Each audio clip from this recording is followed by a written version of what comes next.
They were not sleepy at all, but lay on the ground in each other's arms, and as the presence of God's glory covered them, it seemed as if their lives merged together into a more intimate oneness than they had ever experienced before. The feelings they experienced in this oneness came wave after wave, each wave more powerful and intimate and intense than the one before, knowing and being known by each other and by God Himself, who was more really present than they had ever sensed before. This was, of course, the whole reason for the existence of life itself. A son would be born to Adam and Eve out of this experience. This son, in his own right, would bring more joy into their lives than they had thought possible.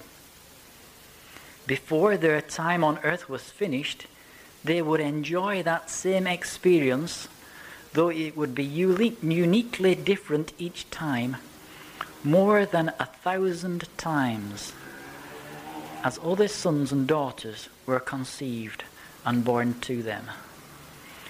Thus, the family of Adam and Eve was established on the earth. Each new child came with new revelations of the glory of God. So as Adam and Eve and their children enjoyed to live together and love each other, the heart and nature of God was poured out into their lives and over the whole of the created world in which they lived. There was life in abundance in everything they saw. Everything beckoned them to come closer, to see what great things the Lord had done. But before they had finished looking and seeing, the thing itself would be encouraging them to see God's glory in some other thing, so that each day was a continual walk from revelation to revelation and glory to glory. Sometimes someone would see something extra special that they had not seen before, and they would call another to see and rejoice over it with them. Soon the whole family had entered into the revelation. Such revelations happened every day, and like cornfields that sway under the influence of a breeze, joy unspeakable and full of glory swept back and forth over the whole community continually. At regular intervals now, God would call together a brother and sister to spend their first night under the tree of life. Thus, they would be eternally joined. Shortly after this, the couple would take a basket and go throughout the Garden of Eden, taking a fruit from the trees and plants of their choice. Adam would complete the selection by adding a piece of fruit from the tree of life. The couple were to leave the garden and plant a new garden of their own, somewhere not too far away, but with enough space for them to fill it with children of their own. Each selection would be different, so that the various new gardens, as they sprang up, would reflect their personalities. As the world was populated, the beauty of the Garden of Eden spread out across the whole landscape. But common to each garden would be the tree of life at its centre. Times of planting out new gardens and conceiving and giving birth always resulted in waves of praise and worship to God, radiating out from the particular special occasion. Adam and Eve lived on the earth long enough for them to see the birth of the 1,000th child of their 1,000th child, and to see the whole earth planted out and filled with their descendants in accordance with God's command to them on the day of their birth. It was after they had been away from the Garden of Eden for some time, visiting their children's children, who were living by the shores of the great sea, that, as Adam and Eve returned, they sensed God calling them to the centre of the garden. Over the years, as they had passed the tree of life, they had on 2 or 3 occasions wondered what the fruit would taste like, but had never felt free to take and eat. A phrase had always come to mind at such times: do not awaken love until it so desires. They'd not really understood what that meant, other than that it was not yet the right time to eat from this tree. Now as they stood in God's presence, there seemed to be a golden aura around it. The tree and its fruit looked more real than it had ever seemed before. The urging of God was upon them both to take and eat. Both of them knew that whatever they had known in the past would be as nothing before what was about to happen to them today.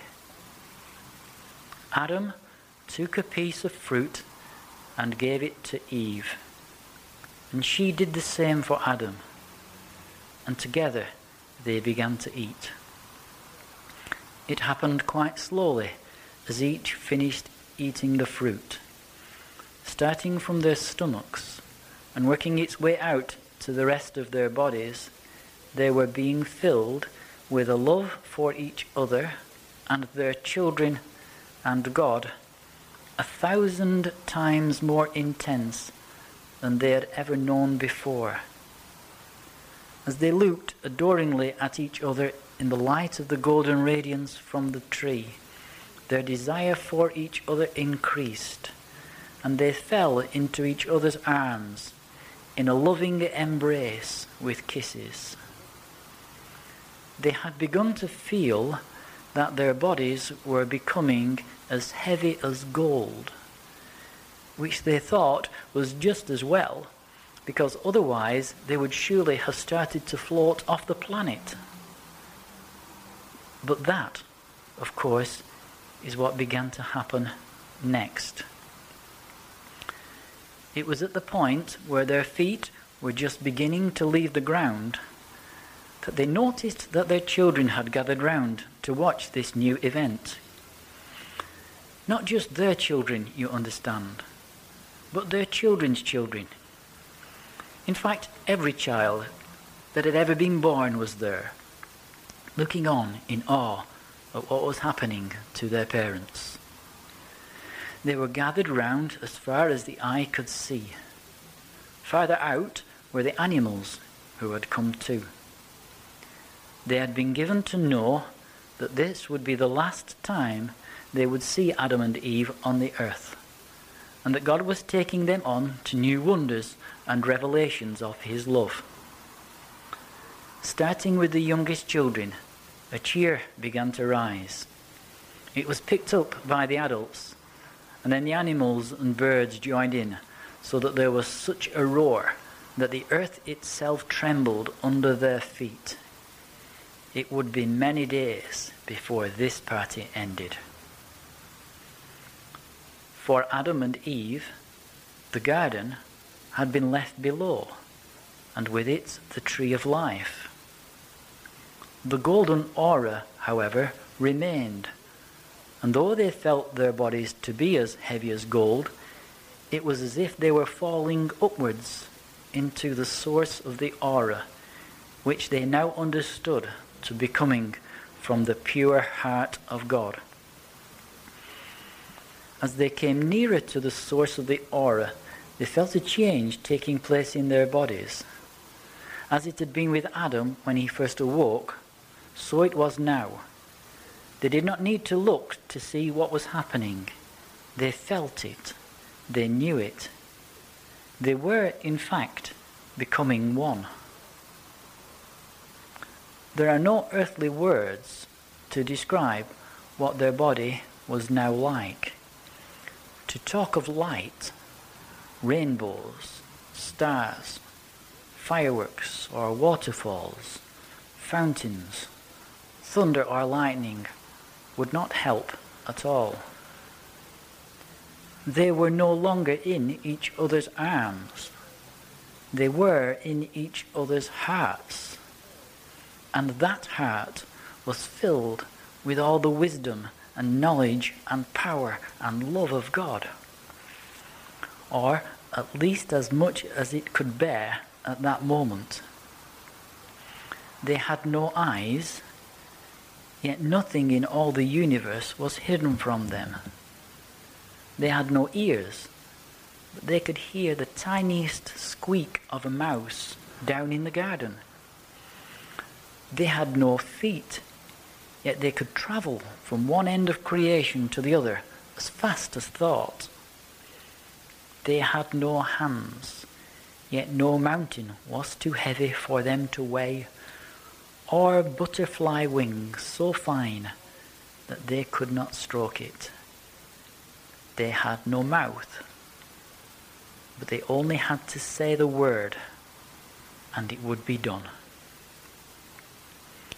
Just then they heard a new voice coming out of the center of the light towards which they were moving. Now the dwelling of man is with God. He has become like one of us. You are my son. Today I have become your father. Today I give you the whole universe.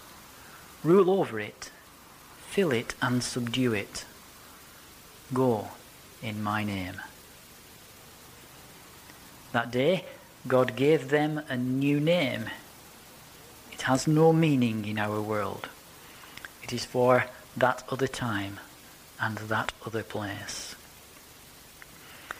Even as they continued to travel towards the light, Adam and Eve, for so they will always be known to us, surveyed the universe and wondered where to start. They looked towards the earth and the Garden of Eden. And for that look, the glory that came with it, their children knew that they had not been left at all. Then they turned to see the rest of the galaxy. There, amongst the splendor of the Milky Way, a small star flickered. It did not have the splendor of the stars around it, but it was perfect for them. As they drew near, they began to gently blow on it. As they blew, the brightness increased. They continued to blow until the star outshone all the others with its brightness. It was bursting with light and fire. When it got so bright that they thought that it would explode, Adam shouted, "Now!" And Eve said, "Let there be."